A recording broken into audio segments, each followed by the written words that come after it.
Welcome to my channel AgriMade Easy. This is Swati and in today's lecture we will cover the rest of the characters of fungus जो पिछले lecture में रह गए थे. The link of the previous lecture is given in the description below. If you haven't watched it yet, then please go and watch it. So before starting the today's lecture, let's take a quick recap of previous one. So पिछले lecture में हमने सबसे पहले देखा था कि fungi क्या होते हैं and why do we need to study about fungi. उसके बाद हमने देखा था various characters of fungi and then हमने हर एक कैरेक्टर को डिटेल में स्टडी करना शुरू किया था. उसमें हमने फर्स्ट कैरेक्टर जो स्टडी की थी वो थी न्यूट्रिशन. हमने देखा था कि फंजाई की जो न्यूट्रिशन होती है वो कैसी होती है, heterotrophic and absorptive mode of nutrition. उसके बाद हमने देखा था कि जो फंजाई होते हैं they either live as a parasite, saprophyte and symbionts. Then हमने डिफरेंट पैरासाइट एंड सैप्रोफाइट्स के एग्जांपल्स देखे थे. उसके बाद हमने सिम्बायंट्स के बारे में जाना था, उसके एग्जाम्पल्स देखे थे एंड एट लास्ट हमने बात की थी nutrition of fungi belonging to the kingdom protozoa. So this was about the previous lecture and आज के लेक्चर में हम सेकंड कैरेक्टर से स्टार्ट करेंगे एंड हमारा जो सेकंड कैरेक्टर है दैट इज थैलस. सबसे पहले हम जानते हैं कि थैलस आखिर होते क्या हैं. What is thallus? Thallus is basically the body of fungus. Thallus क्या है? फंगस की बॉडी. लेकिन if it is the body of fungus तो हमने इसको नॉर्मली बॉडी क्यों नहीं बोला? Why it is known as thallus? Because जो नॉर्मल बॉडी होती है, जैसे कि अगर हम बात करें नॉर्मल प्लांट की बॉडी की, तो वो कैसी होती है? उनकी बॉडी डिफरेंशिएटेड होती है रूट, स्टेम एंड लीव्स में. लेकिन जो फंजाई की बॉडी होती है that is not differentiated into the root, stem and leaves. हमने इनकी बॉडी को क्या नाम दे दिया? थैलस. क्लियर? थैलस क्या है? Thallus is the body of fungus which is not differentiated into root, stem and leaves. Now जो थैलस होते हैं they can either be plasmodial, unicellular और फिलामेंटस. ठीक है. Now let's discuss each of them in detail. First of all समझते हैं that what is plasmodial thallus. Plasmodial thallus क्या होते हैं? This is the naked mass of protoplasm. जहाँ पे नेकेड का मतलब है दैट इनकी जो सेल है that is not covered by cell wall. ठीक है. एंड प्रोटोप्लाज्म का मतलब कि लिविंग कंटेंट ऑफ सेल. किसी भी सेल का जो भी लिविंग कंटेंट होता है, जैसे कि साइटोप्लाज्म एंड न्यूक्लियस, उसे ही हम क्या बोलते हैं? प्रोटोप्लाज्म. जैसे कि मान लो ये सेल था एंड इसमें जो लिविंग कंटेंट है वो क्या? साइटोप्लाज्म एंड न्यूक्लियस, जिसको हम प्रोटोप्लाज्म बोल रहे हैं. एंड इसका जो सेल है it is not covered by cell wall. ठीक है. इसको हम क्या बोल सकते हैं? Plasmodial thallus. ये जो प्लाज्मोडियम होते हैं वो क्या होते हैं? ये इनमें कोई सेप्टा नहीं होता है एंड ना तो सेल डिवीजन होती है. ये क्या करते हैं? ये अमीबॉइड मूवमेंट करते हैं एंड अमीबॉइड मूवमेंट से ये क्या करते हैं? अपने फूड को एनगल्फ करते हैं by the help of pseudopodia. अभी जो प्लाज्मोडियम होते हैं वो दो टाइप के होते हैं. फर्स्ट वो जो प्लांट सेल के अंदर रहते हैं as obligate parasite, they are known as plasmodiophoromycota. And second वो जो इंडिपेंडेंटली एग्जिस्ट करते हैं नेचर में, they are known as myxomycota. Then कुछ फैक्ट्स दे रखी हैं HC दुबे में. फर्स्ट है that aggregation of mixed amoeba results in the pseudoplasmodium. यानी कि मिक्स अमीबा जब के जो एग्रीगेशन होते हैं they results into pseudoplasmodium. उसके बाद सेकेंड है that जो एक्रेसियो माइकोटा होता है they are known as cellular और communal slime molds. ओके. उसके बाद जो सेकेंड थैलस थी वो क्या थी? हमारी यूनिसेलुलर थैलस. एंड ऐसे फंजाई जिनमें कि यूनिसेलुलर थैलस प्रेजेंट होती है उसे हम क्या बोलते हैं? Unicellular fungi.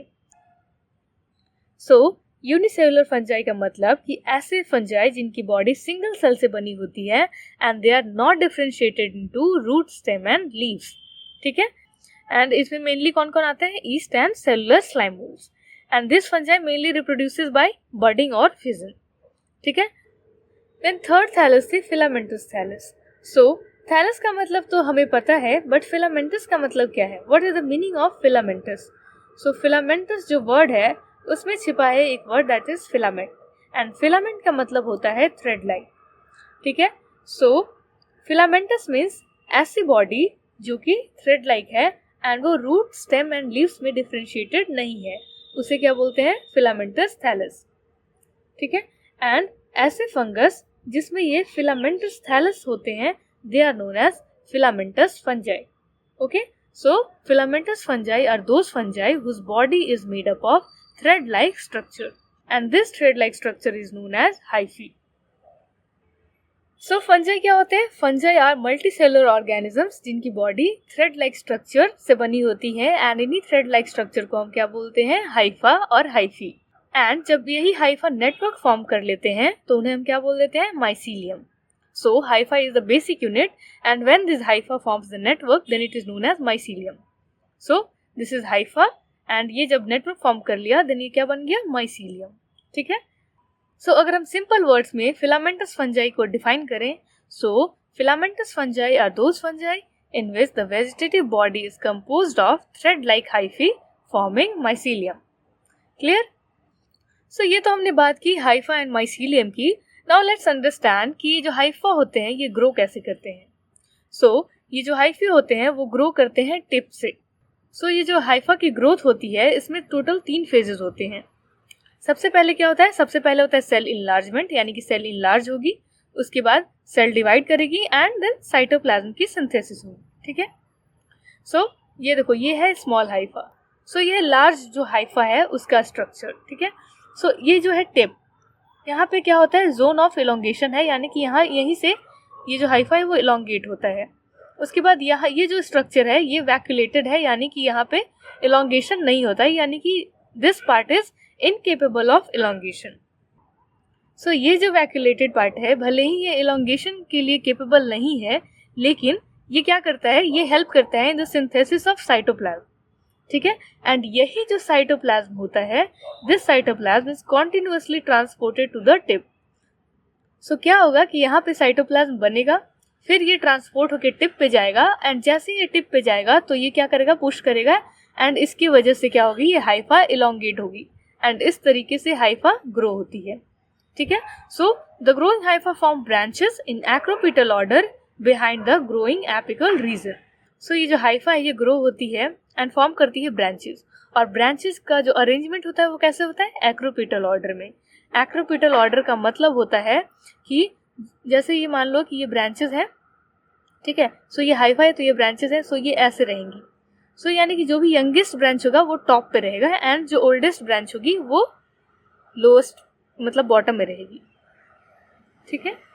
सो देखते हैं कि कैसे ये जो हाइफा होते हैं वो ब्रांच फॉर्म करते हैं। सो क्या होता है कि जो हाइफा है वो बल्ज होकर क्या बना देती है? बड। ठीक है। ये हाइफा में क्या आ गया? बड। और यही जो बड है वो एक्सटेंड हो जाएगी एंड फॉर्म करेगी क्या? Lateral hyphae. एंड यही जो लेटरल हाइफी वो क्या होती है? सेकेंडरी हाइफी बोल सकते हैं हम इसको। ठीक है।